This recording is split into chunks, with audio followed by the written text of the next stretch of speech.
Nous sommes actuellement avec David Dubois, directeur France RGA. Bonjour David. Bonjour. Alors, qu'est-ce qui vous a amené à cet événement aujourd'hui ? Alors déjà, RGA est sponsor de cet événement. L'année dernière, nous n'avions pas pu y participer pour des raisons internes, mais cette année, on voulait absolument être présent. Donc c'est la deuxième édition, et ce qu'on trouve important, c'est de pouvoir mobiliser autant de participants. J'ai cru entendre 700 participants tout à l'heure autour d'une thématique qui est très forte. 2 journées, c'est assez long pour mobiliser autant de personnes.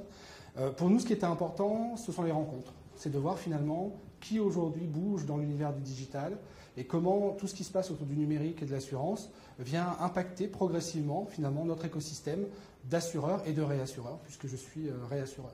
Et donc c'est ça qui m'intéresse dans ces rencontres. Oui, prendre le temps de faire un petit peu le point dans ce monde en mouvement perpétuel, c'est ce que vous dites, c'est ça, c'est important. C'est ça, de prendre un peu de recul, parce que finalement on est comme tout le monde avec le nez dans le guidon et beaucoup d'activités opérationnelles.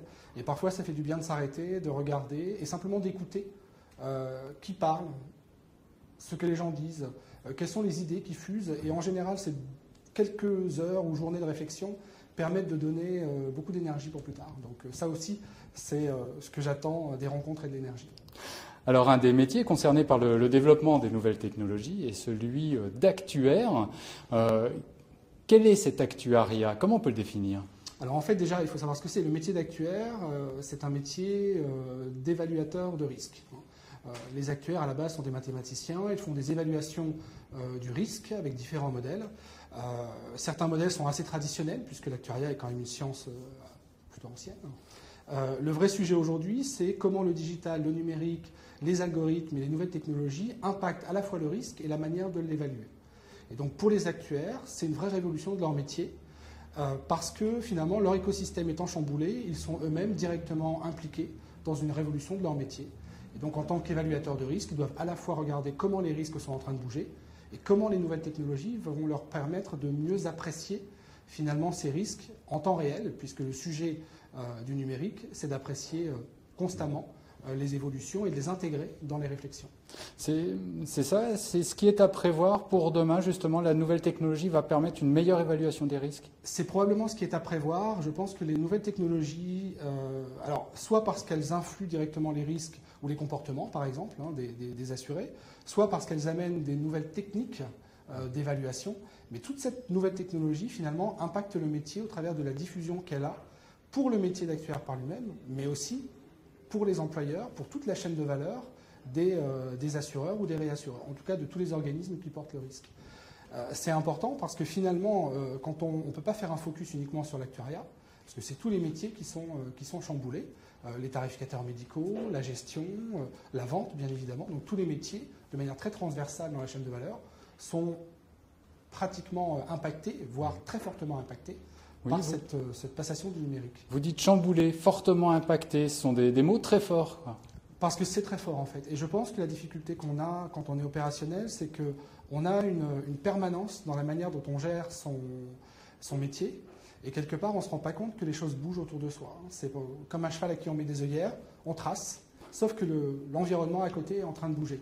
Ouais. Et c'est là où il faut de temps en temps enlever ces œillères et regarder ce qui se passe réellement, parce que c'est risqué, pas uniquement pour les actuaires, mais pour tous les métiers, que de se retrouver oublié finalement dans cette transformation numérique.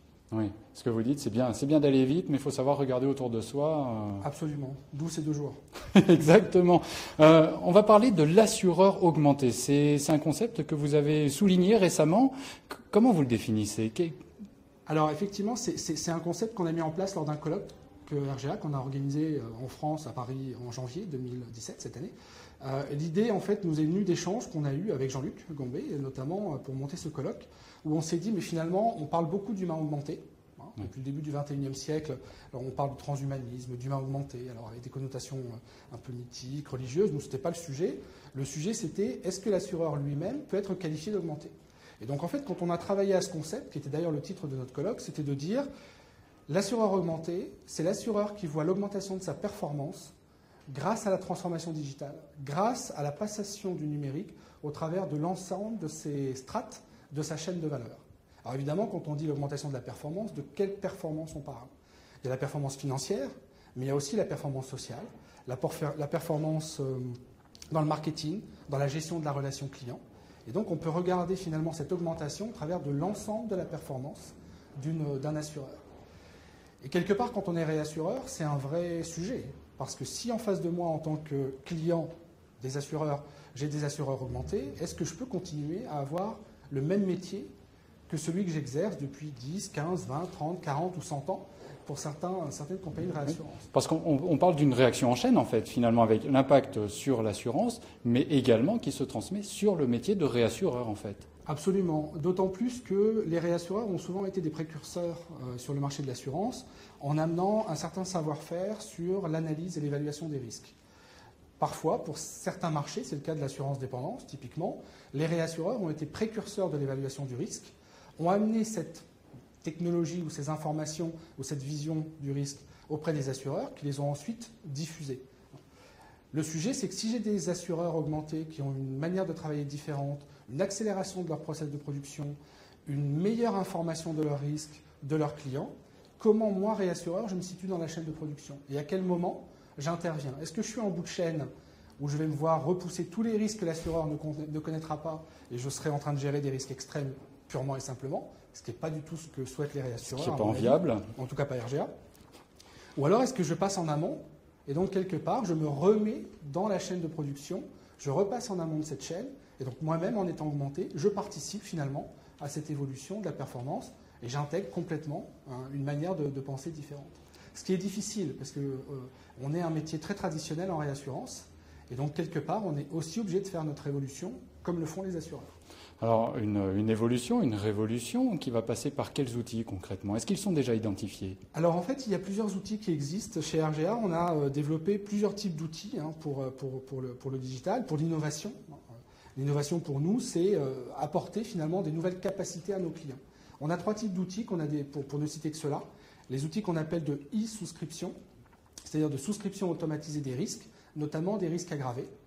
On a des outils qu'on est en train de développer aussi qui s'appellent des outils de e-claim, parce que finalement ce qu'on fait pour faire entrer dans le processus d'assurance des assureurs avec un processus digital, on peut aussi le faire au moment des sinistres, de manière à accélérer, améliorer, rendre plus efficace le process d'évaluation des sinistres.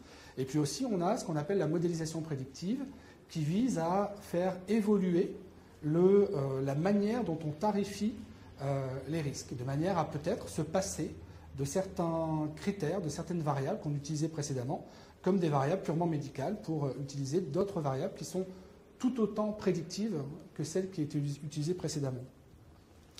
Ça veut dire beaucoup de choses. Ça veut dire une nouvelle façon de penser la manière dont on apprécie le risque, en amont comme en aval. Ça veut dire aussi des nouveaux outils, des nouveaux algorithmes, et ça veut dire aussi beaucoup de données pour être capable finalement d'intégrer cette information, de la redigérer et de faire bouger les process. Le corollaire de ça, c'est de faire changer l'organisation chez les assureurs. C'est-à-dire que quelque part, quand on introduit de la e-souscription, donc de la souscription automatisée des risques aggravés dans un point de vente, quelque part, le sujet, c'est de modifier cette organisation, de la faire accepter par le client, puisque ça change son process d'achat, et de la faire accepter aussi, finalement, par toute l'organisation. Ça va changer la manière de gérer, la manière d'évaluer le risque, la manière de le tarifer.